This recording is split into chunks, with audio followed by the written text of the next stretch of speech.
President-Elect, a Luke Stone thriller, Book 5, written by Jack Mars, narrated by Casey Kelly. Chapter 1.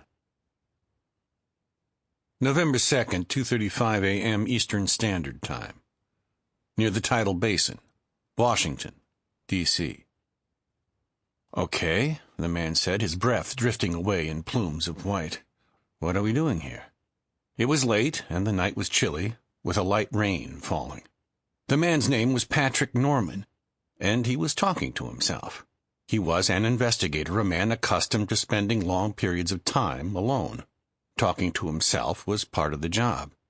He stood on the concrete path along the water's edge. There was no one else around. A moment ago, what looked like a homeless man had been sprawled under some newspapers on a bench about 50 yards away. Now that man was gone, and the newspapers were all over the wet ground.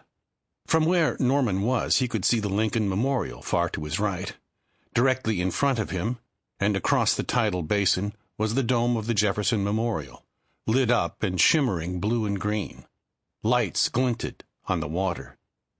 Norman had been in this line of work a long time, and these were the kinds of meetings he relished, late at night, in a secluded place, with someone who was hiding their identity. Risky, but this exact type of thing had paid off for him in the past. If it hadn't, he wouldn't be here now. A man slowly walked along the path toward him. The man was tall, wearing a long raincoat and a wide-brimmed hat pulled down over his face. Norman watched the man approach. Suddenly, there was movement behind him. Norman turned, and two more men were there. One of them was the homeless man from before. He was black, in ripped work pants and a heavy winter parka.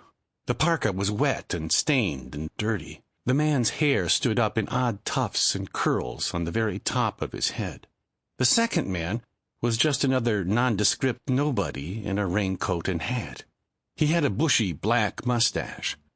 If Norman had to describe him later, that was the best he was going to do. He was too startled at the moment to absorb a lot of details. "Can I help you, gentlemen?" Norman said. "Mr. Norman," the tall man said from behind him. The man had a very deep voice. "I think I'm the one you want to speak with." Norman felt his shoulders sag. They were playing a game. If these men wanted to hurt him, they probably would have already done so. That relieved. Sample complete. Ready to continue?